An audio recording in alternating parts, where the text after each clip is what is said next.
Hey everyone, welcome back to my channel, Nourished with Love. My name is Kathlena Love, and after last week's video, I really started thinking about how meal prep truly is the foundation of a healthy lifestyle. At least in the beginning when you are new to whatever switches you're doing or new to whatever foods you're adding into your diet, and it just helps to be prepared. Like I said last time, in order to succeed, you need to be prepared. And so I wanted to do another one this week, but I wanted to focus on what really makes my life easier, and that is my breakfasts and my lunches and maybe a snack. So for me, if I can have those two meals out of the way, I don't have to think about it, I know what I'm having for the next 5 days for those meals, I can spend the time at the end of the day making a nice meal for myself and my family. I really enjoy being in the kitchen if it's not all day. So if I can have those two meals out of the way, my life is so much easier. So I'm gonna make a quiche with a hash brown crust, so it's gluten-free, and this is delicious. It lasts in the fridge, you can microwave it, you can put it in the oven the day of when you decide to eat it, and it's so good. It's hearty, and again, you don't have to think about it. You know that it's good, you know that it's healthy, and it's ready for you in the fridge. You can even eat it cold if you want, but I like mine warm. And then I'm going to do a soup for lunch. It's a cauliflower soup with bone broth, and that's great because it's so nourishing.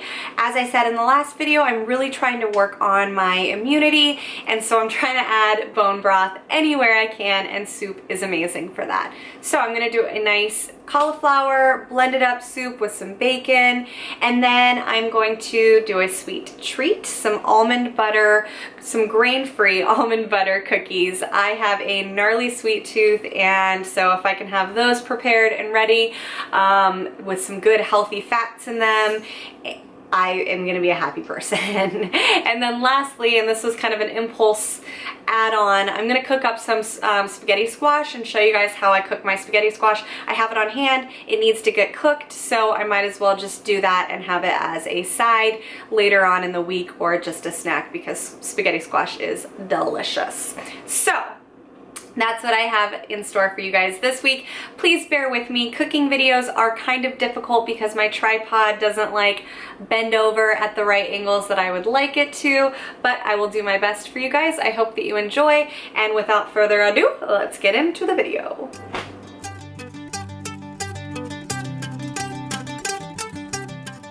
I first wanted to mention that if you want to make any of the upcoming recipes that you're about to watch, that the exact recipes will be in the description below. This week I began with the spaghetti squash. To begin, you're going to want to preheat your oven to 400 degrees. Carefully slice your spaghetti squash into rounds and scoop out the seeds. Lay them on a parchment paper lined cookie sheet and brush each side with some olive oil and salt and pepper to taste. Cutting the spaghetti squash into rounds instead of in half provides you with longer, more noodle-like strands. Roast them in the oven for about 35 to 40 minutes, flipping after about 25 minutes. To peel, take a fork and gently shred the strands away from the skin. And from this point, you can store it in an airtight container for up to 5 days. You can eat it as is. You can add a sauce to it.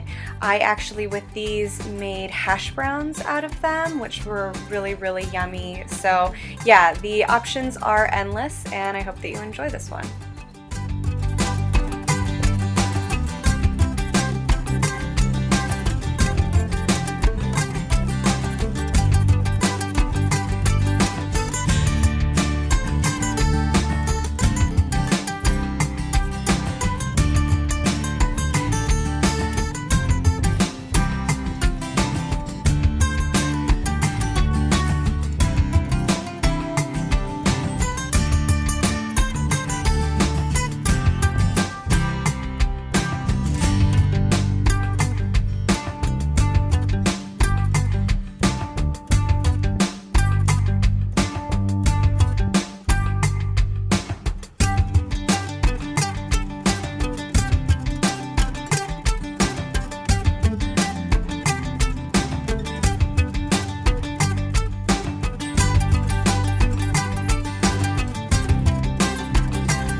While the spaghetti squash cooked, I moved on to the soup.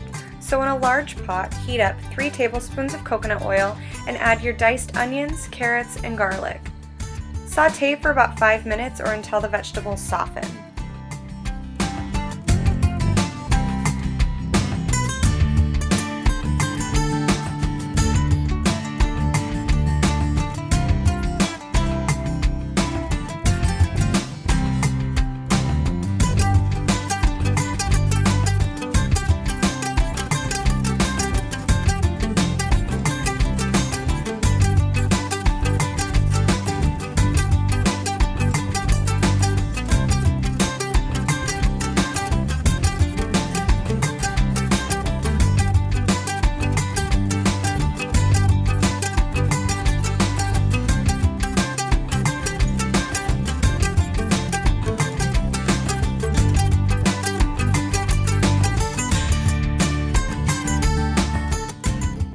I added a bit of salt and pepper to the softened veggies and then added the cauliflower. You'll want to brown the cauliflower before adding your bone broth and water. Bring to a boil and then reduce heat to a simmer. Secure with a tight-fitting lid and allow the soup to simmer for about 35 minutes or until the cauliflower is well softened.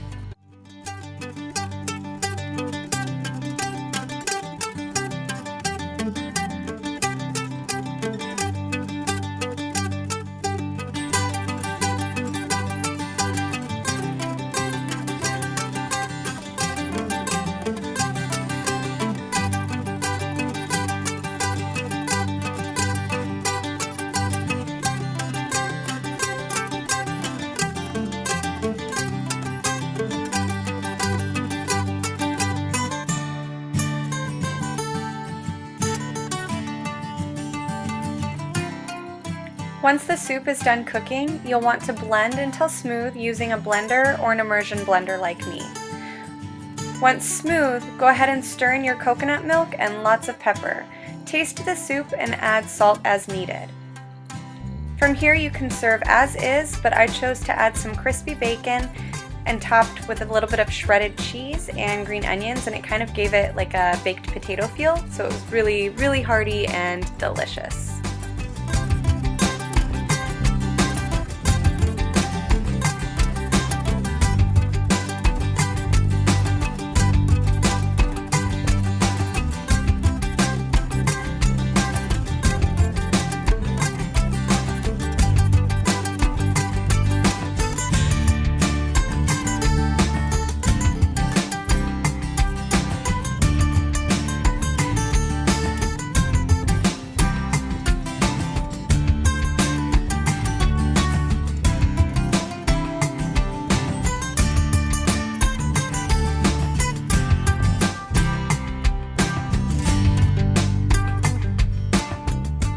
While the soup cooked, I moved on to the crust of the quiche.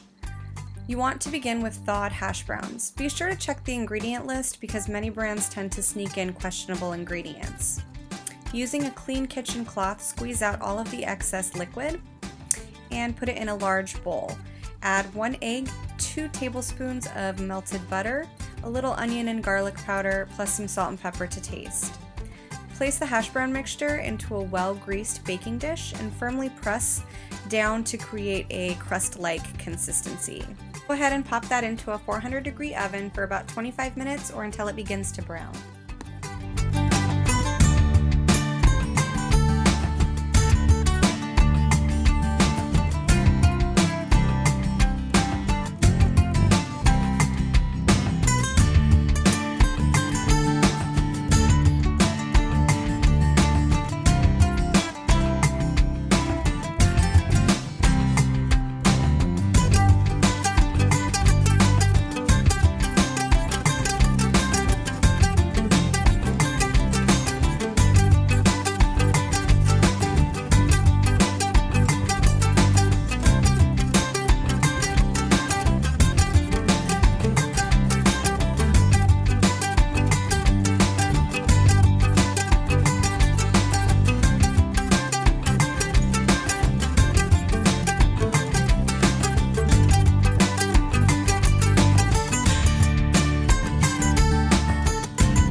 filling of the quiche, cook up some bacon, and in the same pan, saute the onions, zucchini, and garlic in a bit of the leftover bacon fat. Go ahead and pour some white wine vinegar into the pan. This is called deglazing and my favorite way to add some serious flavor. Once the vegetables are done cooking, go ahead and set them aside to allow them to cool while we work on the rest of the quiche filling.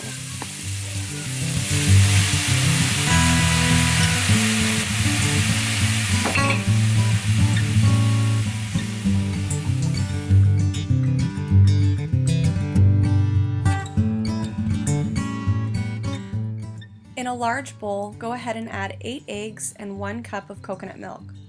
Beat the eggs until well combined and then stir in 1 cup of shredded cheese, 1 tablespoon of Italian seasoning, salt and pepper, and mix to combine.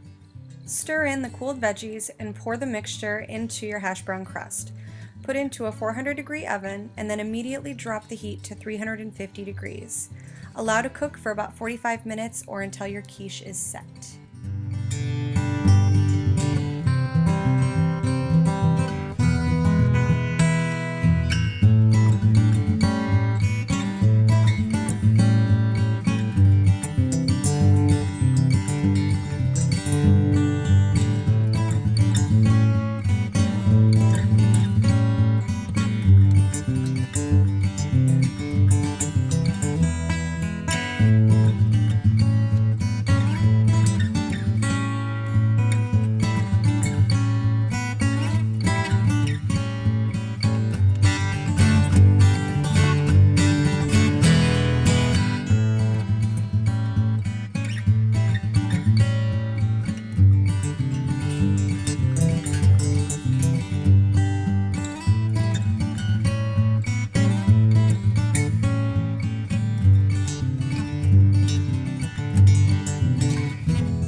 The last thing I made this week were some grain-free almond butter cookies. These cookies are a delicious treat, but they do have a ton of sugar, so carry caution. You'll want to start by making a flax egg.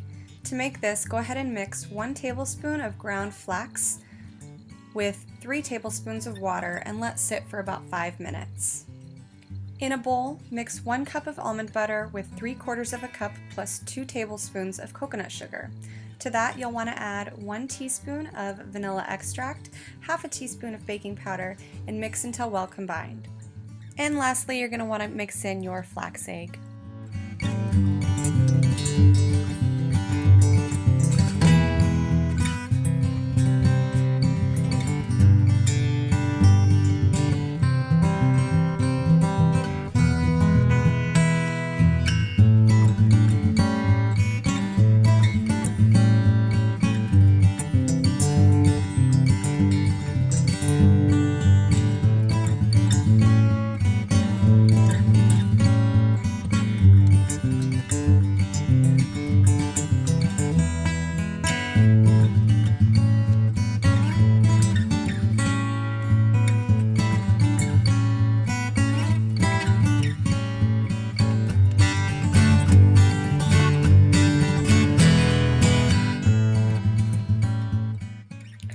Roll your batter into small balls and place on a cookie sheet lined with parchment paper.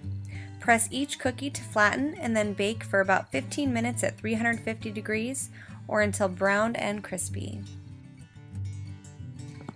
That's it for this week, you guys. I hope that you enjoyed this video. If you did, please give it a thumbs up and subscribe and comment down below. Let me know if you tried any of these recipes or any recipes you'd like to see me make in the future.